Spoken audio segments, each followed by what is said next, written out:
আল্লাহর নবীর প্রিয় সাহাবী এই হযরত আলকামা রাদিয়াল্লাহু তাআলা আনহুর মৃত্যুর সময় তার মুখ দিয়ে কালেমা বাইর হয় না।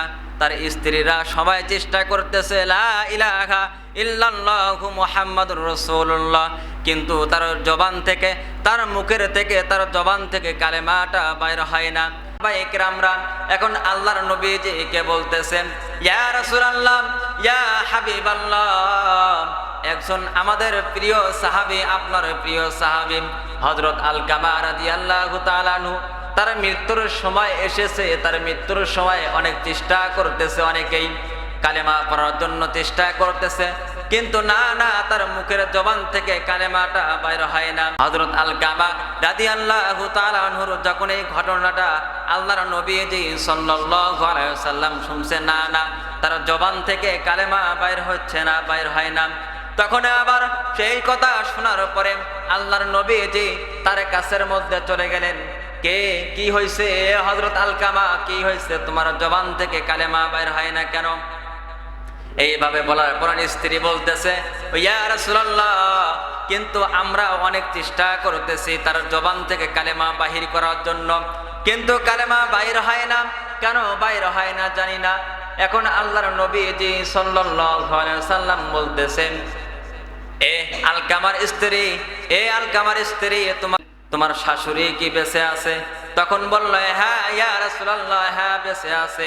তখন বলল, তাহলে তোমার ওই শাশুড়িকে তুমি ডাক দিয়ে আনো।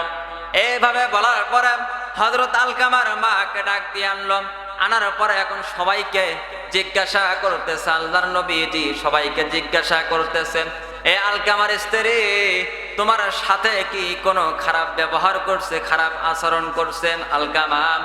তখন বলতেছে, না ইয়া রাসূলুল্লাহ, আমার কোনোদিন কোনো খারাপ ব্যবহার করে নাই, খারাপ আচরণ করে নাই। তখন বলতেছেন, তাহলে ঠিক আছে, তাহলে কোনো তো খারাপ ব্যবহার করে নাই। এখন আলকামার মাকে বলতেছে, আলকামার মা, তাহলে তোমার সন্তানকে তোমার সাথে কোনোদিন খারাপ ব্যবহার করছে, খারাপ আচরণ করছে? এখন ওই আলকামার মা বলতেছেন, ইয়া রাসূলুল্লাহ, ইয়া হাবিবাল্লাহ, আমার সন্তান আমার সাথে কোনোদিন খারাপ ব্যবহার করে নাই, খারাপ আচরণ করে নাই, কিন্তু ও একটাই আমাকে কষ্ট দিয়েছে। বিবাহ শাদীর পরে স্ত্রীকে পাওয়ার পরে আমাকে ভুলে গেছে, আমাকে অনেক কষ্ট দিয়েছে। এইভাবে বলার পরে এখন আল্লাহর নবী যে সাল্লাল্লাহু আলাইহি ওয়াসাল্লাম বুঝে গেছে, তাহলে ঠিকই তো আছে, তাহলে এই আলকামার মাকে কষ্ট দেওয়ার কারণে আজকে আলকামার মৃত্যুর সময় তার জবান থেকে কালেমা বাইর হয় না। তাহলে এইভাবে দেখেন, সামান্য মাকে একটু কষ্ট দেওয়ার কারণে মৃত্যুর সময় কালেমা তার জবান থেকে বাইর হয় না। এখন আল্লাহর নবীজি সাল্লাল্লাহু আলাইহি ওয়াসাল্লাম আলকামার মাকে বলতেছেন, ও আলকামার মা গো, দেখো তোমার তো সন্তান, তোমার তো নিজের সন্তান, তোমার সন্তানটাকে তুমি মাফ করে দিয়ে দাও। কারণটা হলো, তুমি যদি মাফ না করো তোমার ওই সন্তানটা কিভাবে জান্নাতের মধ্যে চলে যাবে? তার তো জবান থেকে কালেমা বাইর হবে না। তুমি যদি ক্ষমা না করো তাহলে তার তো জবান থেকে কালেমা বাইর হবে না। এইভাবে বলার পরে এখন আলকামার মা বলতেছেন, ইয়া রাসূলুল্লাহ, ইয়া হাবিবাল্লাহ, না আমি ক্ষমা করতে পারবো না।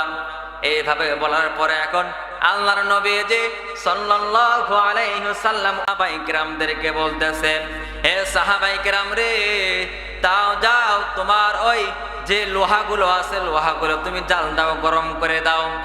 যে সাহাবায়ে-কেরাম, আমার প্রিয় সাহাবীরা, নিজের মাকে কষ্ট দেয়, মাটা কিরকম ভাবে কষ্ট পাইছে, এই মাটা কষ্ট পাওয়ার কারণে, সামান্য একটু কষ্ট পাওয়ার কারণে মাফ করে নাই। আর আজকে আমরা যে মাটাকে আজকে আমরা কত বৃদ্ধাশ্রমের মধ্যে রেখে আসি, ওই মাটাকে দেখতে পারি না, মাটাকে খানা পিনা করাইতে পারি না। আর আলকামার মায়ের দিকে তাকায় দেখো, সব কিছু করছে, কিন্তু আলকামার মাকে শুধু সামান্য একটু কষ্ট দেওয়ার কারণে আলকামার জবান থেকে তার কিন্তু কালেমা বাইর হয় না। যখন কালেমা বাইর হয় না, মাফ করে দেয় নাই। অন্য সাহাবাইদেরকে বলতেছে, যাও তোমার এই লোহাগুলো গরম করে দাও, গরম করে আনার পরে আলকামাকে তুমি এগুলো দিয়ে তাপ দাও। এইভাবে বলার পর এখন আলকামার মা বলতেছে, আল্লাহর নবী এদিকে ডাক দিয়ে বলতেছে, ইয়া রাসূলুল্লাহ, ইয়া হাবিবাল্লাহ, না না তুমি এই কাজটা করবা না। ইয়া রাসূলুল্লাহ, ইয়া হাবিবাল্লাহ, আমার তো হাজার হলো সন্তান, আমাকে কত কষ্ট করেছে, আমাকে কষ্ট দিয়েছেন, আমি আলকামাকে মাফ করে দিয়ে দিলাম। সুবহানাল্লাহ বলেন।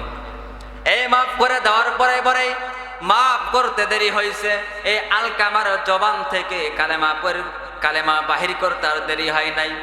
আলকামার দিকে তাকায় দেখেন, এই আলকামার মা যখন এই মাফ করে দিয়েছে, আলকামার জবান থেকে সাথে সাথে বাইর হয়েছে লা ইলাহা ইল্লাল্লাহু মুহাম্মাদুর রাসূলুল্লাহ।